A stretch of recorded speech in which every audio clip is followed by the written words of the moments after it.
What is going on, my broskiis? My name is Toadski, back again, here to bring you guys yet another One Piece Treasure Cruise video. And today, this video is going to be in regards to farming as much EXP and berries as you possibly can. For the first 12 hours of the anniversary, we have an updated ship ability, where the ship from the anniversary you can get for free just by clearing the event quest on the event islands. It gives you 10 times EXP and berries earned when you clear a quest. So this is the perfect opportunity to farm up as much EXP and berries as you can. So there's going to be two halves to this video. The first half of this video is showing you what I'm doing in regards to farming EXP. Now, personally speaking, I'm not really going to be farming EXP anyway. It really is up to you, but if you are a beginner player, if you're a new player, returning player, a mid-level player, and you want to farm up as much EXP as possible, this is literally the best time in the game's history to farm EXP. The fact that you have access to this ship with this amazing amount of EXP earned is just nuts. So you want to try and abuse it as long as you possibly can. I believe after the first 12 hours, it's going to pivot to a 5 times boost, which is still going to be really good. Now, the thing is that you can farm EXP pretty much anywhere. There's a lot of different places. If you want to farm to be efficient with your stamina, then you can farm, you know, the Golden Pound Usopp Island, or you could farm like Clash Doflamingo, which I know a lot of people are doing. The thing is if you are a very low level player, the amount of EXP that you are going to be earning is going to surpass and overcap the amount of stamina that you're spending anyway. So realistically, it doesn't actually matter which one you farm, especially if you're lower levels. When you get to the higher levels and it takes you more than a full bar of stamina to actually level up, like it does for me, then you can try and be cost efficient. But considering that this period of time is very finite in terms of using the 10 times effect of the ship, I do feel like you should put stamina efficiency to the side and just try and get as much as you possibly can. From what I've also experienced, that Clash Doflamingo is what a lot of people are doing, as I mentioned, but this one that I'm doing right here is against Mac Vice. Now, I don't know if this is the most efficient way to farm Mac Vice, because you can get a little unlucky on stage 3, as there's a couple of different variations. The Virgo variation, which you just saw right there, is the best variation, as you can just clear it with a special, but sometimes you can get the Corazon variation, where he has a bunch of mob characters, and then there is another variation with Baby 5, which can also be kind of frustrating. But after that point, everything else is pretty easy, as we use Gear 5 Luffy with the support just to guarantee a matching slot. He does a ton of damage, and then we have Doflamingo for overkill damage to just instantly kill Mac Vice. And you can see that when we clear this, we get a ton of EXP. So this is a really efficient way to do it, but as I said, you can do this in plenty of different ways. You can farm clashes, you could farm Colosseums, old Colosseums, you could farm arenas if you want, but the thing is like the Colosseums, the 60 stamina ones, are like the best way to go about it. They give you the most EXP, and Mac Vice is the easiest, to my knowledge, of the 60 stamina Colosseums from the Recollection Archive, that you can clear it as fast as you possibly can.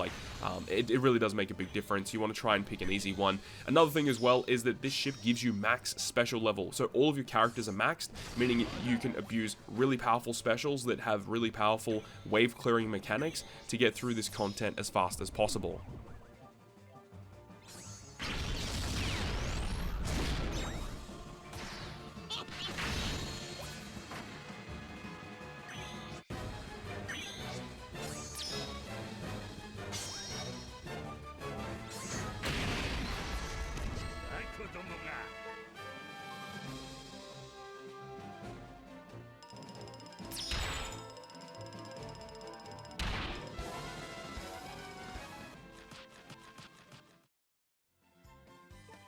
Moving on to the second half of this video, where we're going to be talking about farming berries. Now, with the latest release of the new Legend Nami, the 3-sword style Nami, she is going to be the best captain to use to farm berries. She is a 4 times berry captain, which is phenomenal.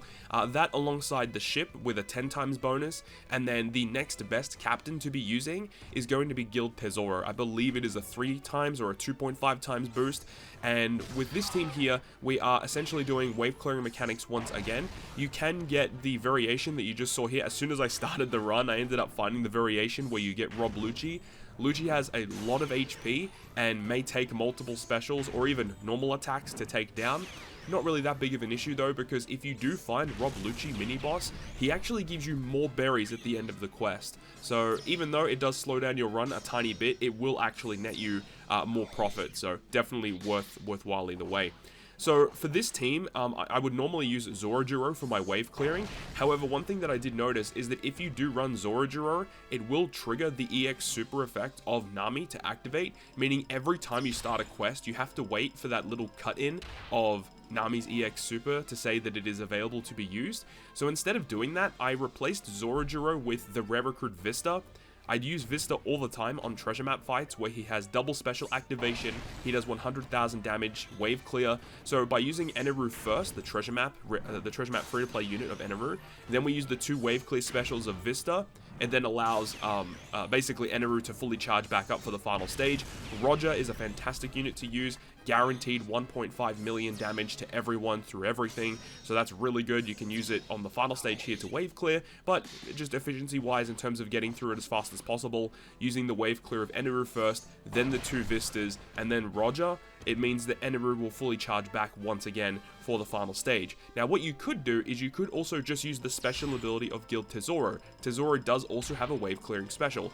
The only issue with that is it once again does kind of slow you down a little bit because you have to wait for certain animations to occur. He gives you a chain lock and all that stuff. He locks your orbs, and it's just really annoying, and it's just a little bit less efficient. It takes you a lot more time to get through the content. So if you're able to get through just with the Eneru, the Vista, and the Roger, very, very fast clear.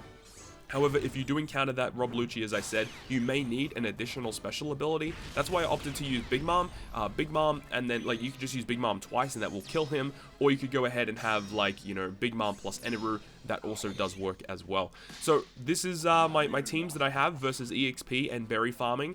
As I said, this is the best opportunity to farm up this right now, because if you do try and farm EXP and berries outside of this event period, it's gonna take you a lot longer to do it. So as you can see, we're earning like 170 million berries per run. Like, it's absolutely absurd. You wouldn't get that anywhere else. So make sure to go ahead and get that done. So hopefully you enjoyed this video. Good luck on your grinding. Hopefully you enjoyed the video. If you did, make sure to leave a like. And if you want to stay up to date with all the content I post, including more One Piece Treasure Cruise content, make sure to hit the subscribe button down below.